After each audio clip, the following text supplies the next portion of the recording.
আসসালামু আলাইকুম ভালোবাসার মানুষেরা। তো ফাইনালি একটা মিনি ব্লগ নিয়ে চলে আসলাম। আর আজকে বেসিক্যালি ব্লগটা ছিল মানে আমার পরীক্ষা ছিল, আজকে ফার্স্ট এক্সাম ছিল। তো এক্সামটা মোটামুটি আলহামদুলিল্লাহ ভালোই হয়েছে, কারণ মোটামুটি কোশ্চেনগুলো ছিল মোটামুটি কমন ছিল। তো আলহামদুলিল্লাহ আশা করি ভালোই হবে। আর তোমরা আমার জন্য একটু খাস করে দোয়া করো। আর দেখতে পাচ্ছ এই যে আমাদের মাদ্রাসাটা, মানে আমি যেখানে পরীক্ষা দিচ্ছি এই যে মাদ্রাসা। আর বলতে গেলে মানে পরীক্ষা হওয়ার পরে সত্যি বলছি এত ক্ষুধা পাইছিল। তো তোমাদের সাথে কথা বলতে বলতে দেখো এই যে আমার একটা ছোট্ট বন্ধু, সে খাবার নিয়ে এসেছিলো, আর তার তো একটু পাম্প পুম দিয়ে তার কাছ থেকে একটু খাবার খাবো। তো তোমরা দেখো ওর কাছে একটু বলে পেয়ে পাম্প টাম দিয়ে অনেকটাই খাবার খাইছি। খাবার পরে কী হয়েছে, তবুও খিদে লাগছিল, তাই একটা পাশের একটা দোকানে চলে গিয়েছিলাম, আর ওখান থেকে গিয়ে একটু খাবার খেয়েছিলাম, ছোটোখাটো একটু নাস্তা মতো করে নিয়েছিলাম। আর দেখো তোমরা, আমি এটাই খেয়েছিলাম।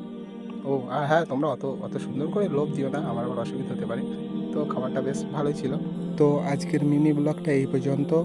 আর তোমরা যদি ফুল ব্লগ চাও অবশ্যই কমেন্টে বলো। সবাই ভালো থেকো। আল্লাহ হাফেজ। আসসালামু আলাইকুম।